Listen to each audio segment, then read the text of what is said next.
Hello viewers, welcome to my channel. आज हम C James Jensen की बुक आपके अवचेतन मन की शक्ति से आगे का 11 चैप्टर का सेकेंड पार्ट पढ़ने जा रहे हैं। विश्वास और उपचार, इसका अर्थ क्या है और अंधा विश्वास किस तरह काम करता है। विश्वास और उपचार में जिस विश्वास की बात की जाती है वो विश्वास बाइबल या किसी धार्मिक पुस्तक में वर्णित किए गए विश्वास के समान नहीं है, जिसके अनुसार चेतन और अवचेतन मन के संवाद को जाना जाता है। विश्वास जनित उपचार वो उपचार है जो उपचार में लगने वाले बल और शक्ति की किसी वैज्ञानिक समझ के बिना किया जाता है। वह व्यक्ति यह कह सकता है कि उसे उपचार की ताकत उपहार के रूप में प्राप्त हुई है और बीमार व्यक्ति का अंधा विश्वास इच्छित परिणाम ला सकता है। दक्षिण अफ्रीका के बूडू के चिकित्सक मंत्रों द्वारा इलाज की बात कह सकते हैं या किसी संत की हड्डियों को छुआने मात्र से व्यक्ति स्वस्थ हो सकता है या ऐसे किसी भी वस्तु से उपचार संभव है जिसके कारण मरीज इस प्रक्रिया में ईमानदारी से विश्वास करने लगे। ऐसी कोई भी विधि जो आपको भय और चिंता से विश्वास और अपेक्षाओं की तरफ ले जाती है वो उपचार का काम करेगी ही। ऐसी कई लोग हैं जो यह दावा करते हैं कि उनकी मौलिक विधि ने इच्छित परिणाम दिए हैं, अतः वही विधि सही है। जैसा कि इस अध्याय में कहा जा चुका है, ऐसा मान लेना सही नहीं है। अंधा विश्वास किस तरह काम करता है, आइए देखते हैं।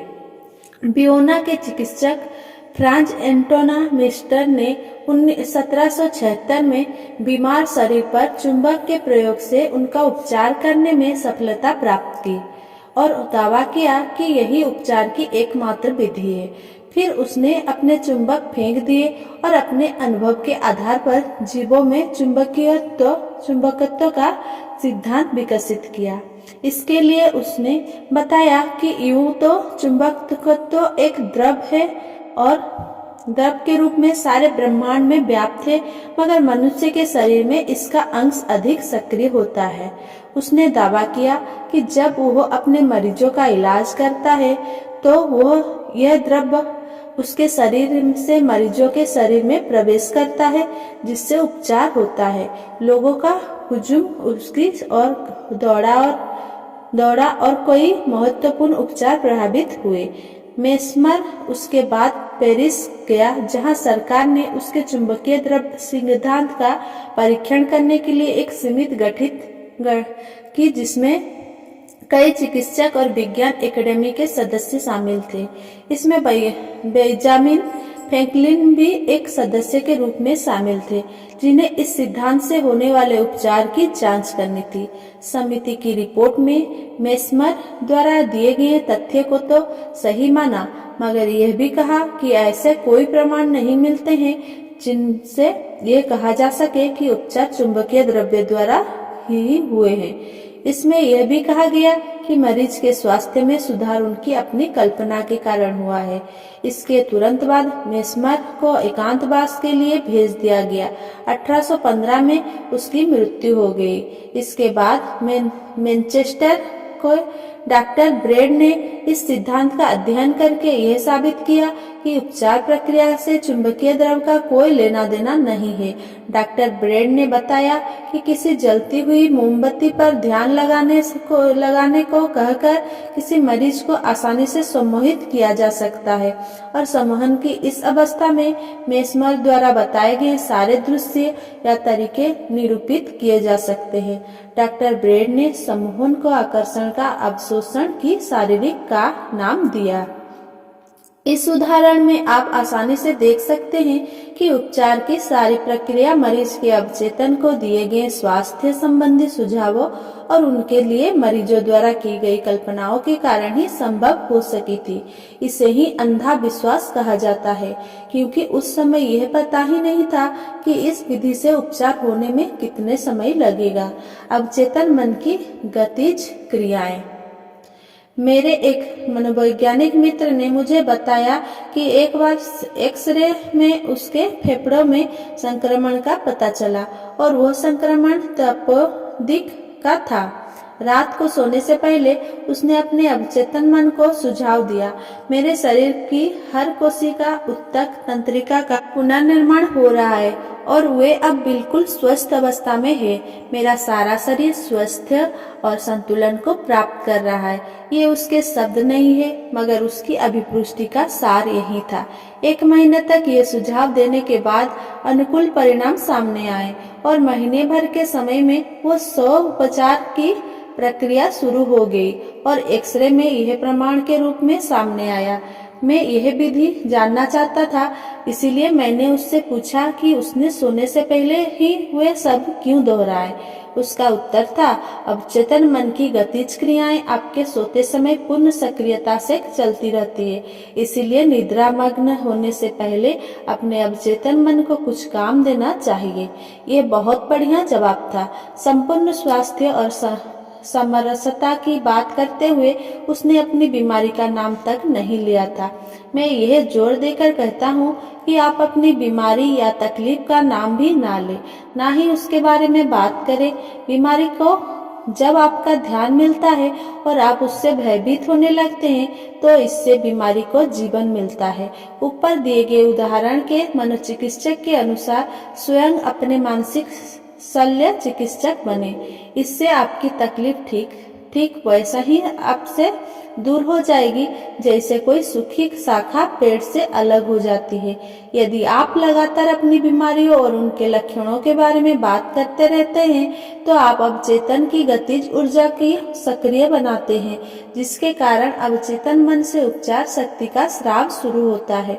आपके अपने मन के नियम के अनुसार ये कल्पनाएं आकार लेने लगती है और आपका मन बीमारी के डर से ग्रस्त होने लगता है। अपने मन को जीवन के सत्य से भरे और प्रेम की रोशनी में आगे बढ़ते जाएं। ली पुलिस जोड़ते हैं, आधुनिक समय में अधिकांश चिकित्सक का यह मानना है कि हर एक बीमारी के पीछे कोई ना कोई भाव होता है, जिसे या तो जबरन दबाया जाता है या जिसकी और ध्यान ही नहीं दिया जाता। ऐसे कौन से भाव हो सकते हैं, जैसे कि गुस्सा, तनाव, चिंता, ईर्ष्या आदि, जिन पर ध्यान नहीं दिया जाता। रोग के लक्षण वास्तव में अपने शरीर या मन के द्वारा दिए गए संकेत होते हैं कि आपको जीवन में कुछ बदलने की आवश्यकता है। पहले शरीर हेल से फुसफुसाता है, फिर बताता है, तब भी ना सुना जाए तो यह चिल्लाता है और तब भी अनसुना किया जाए तो यह चीखता है। अब बहुत देर हो गई है। स्वास्थ्य प्राप्ति में आपके सहयोग का सारांश। पहला, पता लगाओ कि ऐसा क्या है जो आपका उपचार कर सकता है।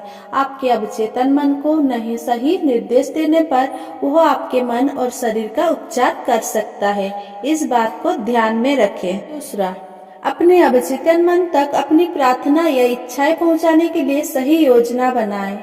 3, अंत की कल्पना करें और उसकी वास्तविकता का अनुभव करें। इसका अनुसरण करें और आपको निश्चित ही इच्छित परिणाम प्राप्त होंगे। 4, तय करें कि धारणा आखिर है क्या। धारणा आपके मन के विचार है और आप जैसा चाहते हो, सोचते हो, वही आप बनते हो। 5, बीमारी में या ऐसी किसी बात में विश्वास रखना जो आपको हानि पहुंचाए मूर्खता है। पूर्ण स्वास्थ्य, समृद्धि, शांति, संपत्ति और ईश्वरीय निर्देशन में विश्वास रखें। 6, जब आप अच्छे और आदर्श विचार मन में धारण करने के आदी हो जाते हैं तो वे कार्य रूप में बदलने लगते हैं। 7, अपने जीवन में प्रार्थना की उपचार शक्ति का प्रयोग करें। कोई भी योजना, विचार या मानसिक चित्र चुने, उस विचार के साथ मानसिक और भावनात्मक रूप से जुड़ जाएं।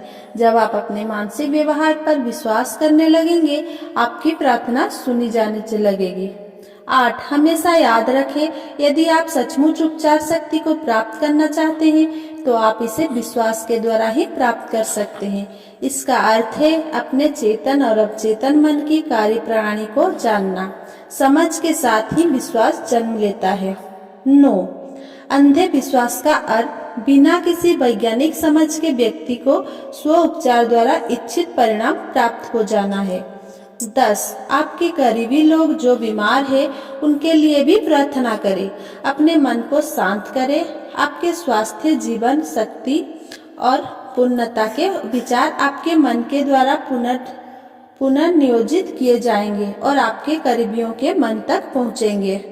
1974 से मैं और मेरी पत्नी ने ध्यान करना शुरू किया और तब से लेकर अब तक हम ध्यान करने के कई फायदे का आनंद ले रहे हैं। ध्यान की गहराई में जाते ही मैं अपनी अभिपुष्टि को दोहराता हूँ, क्योंकि मैंने सीखा है कि ध्यान की इस अवस्था में अवचेतन मन बहुत ही सक्रिय होता है और चेतन मन आराम की अवस्था में चला जाता है। इस अध्याय में अवचेतन मन की शक्ति को शारीरिक और मानसिक उपचार के संबंध में विस्तृत रूप से बताया गया है। मैं आपके साथ एक घटना साझा करता हूँ जिसका कोई वैज्ञानिक विश्लेषण मेरे पास नहीं है। 1981 में जब हम सन वैली इडाहो में रहते थे, मैं मौसमी बीमारी से ग्रस्त हो गया। गले में संक्रमण हो गया जिसके जल्दी ठीक होने के आसार नजर नहीं आ रहे थे। मैं अपने एक चिकित्सक मित्र के पास गया जिसने मेरी जांच की और बताया कि मुझे मोनोन्यूक्लियस नामक बीमारी ने चपेट में ले लिया है। उसने जोर देकर मुझे अस्पताल में भर्ती हो जाने के लिए कहा, जिससे मुझे कुछ इंजेक्शन और अन्य उपचार दिया जा सके। उसने बताया कि मुझे पूरी तरह ठीक होने में लगभग 1 माह का समय लग सकता है। मुझे ये स्वीकार नहीं था क्योंकि मुझे नई नौकरी पर उपस्थित होना था और उसके लिए हम सिएटल में बसने वाले थे।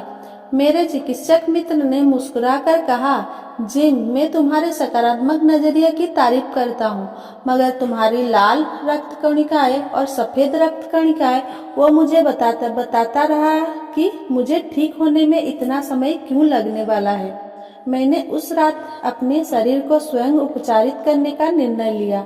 मैंने स्वयं को ध्यान में स्थित किया और कल्पना की कि सफेद प्रकाश के एक पुंज से निकलने किरणों मेरे शरीर पर गिर रही है और मेरे शरीर की लाल और सफेद रक्त कणिका अपनी सामान्य अवस्था को प्राप्त करती जा रही है। मुझे नहीं लगता कि मैं निद्रामान हो गया था, मगर वो ध्यान की गहनतम अवस्था थी जहाँ मुझे पूरी तरह से आराम का अनुभव हो रहा था। पता नहीं कितनी देर में उसी अवस्था में स्थित रहा। दूसरे दिन सुबह उठने पर मैंने अपने आप को एकदम तरोताजा महसूस किया। मैंने अपनी पत्नी को फोन करके उसे मेरे जूते, शर्ट्स और टी शर्ट लाने के लिए कहा। मैंने नर्स से अपने शरीर में लगी नलियों को हटाने के लिए कहा और ड्यूटी पर हाजिर चिकित्सक को बताया कि मैं दौड़ने जाना चाहता हूँ। चिकित्सक कतई नहीं चाहता कि मैं अस्पताल से बाहर जाऊं। उसने मुझसे कहा कि मैं 100 फीट की दूर भी तय नहीं कर पाऊंगा। मैंने दौड़ने का निश्चय किया और आप विश्वास नहीं करेंगे कि मैंने 8 मील के सनवैली का चक्कर, जिससे लोग लूप कहते हैं, पूरा किया। मुझे बहुत अच्छा महसूस हो रहा था। जब मैं अस्पताल वापस लौटा तो मेरा चिकित्सक मित्र वहीं था। उसने मुझे कहा कि मैं पागलों की तरह व्यवहार कर रहा हूँ। मैंने उसे कहा कि वो मेरे खून का नमूना लेकर पुनः जांच करे और नतीजा आने पर मुझे घर पर सूचना दे दे। मैं घर चला आया। बाद में उसने मुझे अस्पताल में बुलाया और एक बार फिर रक्त की जांच कराई। उस जांच में मोनोन्यूक्लियोसिस बीमारी के लक्षण दिखाई नहीं दिए। चिकित्सक मित्र हैरान था। उसने जीवन में ऐसा पहले कभी नहीं देखा था। जो कुछ हुआ था उसका कोई भी वैज्ञानिक प्रमाण नहीं था, मगर दिल की गहराई में मैं यह जानता था कि यह चमत्कार अटूट विश्वास के साथ उस रात किए गए ध्यान और उसके द्वारा प्रेरित की गई उपचार विधि द्वारा ही संभव हुआ है। मैंने इसका अधिक प्रोपोगंडा नहीं किया और ईश्वर का धन्यवाद देकर अपने काम पर लौट गया। आज जब लगभग 30 साल बाद मैं डॉक्टर मर्फी के शब्द पढ़ता हूँ तो मुझे ऊपर लिखी गई घटना के पीछे का रहस्य समझ में आता है और अपने अवचेतन मन की शक्ति का भी एहसास हो जाता है। इस सारी चर्चा से यह स्पष्ट होता है कि उपचार की सारी प्रक्रिया एक तथ्य को स्वीकारने पर टिकी होती है। यह पदार्थ उन आंतरिक शक्तियों द्वारा बना हुआ है जो इसे जीवन देती है। यह संरचना किन्हीं अपेक्षाओं के अनुरूप काम करती है और इसकी संरचना चेतन मन की रचनात्मकता को सक्रिय बनाकर परिवर्तित की जा सकती है।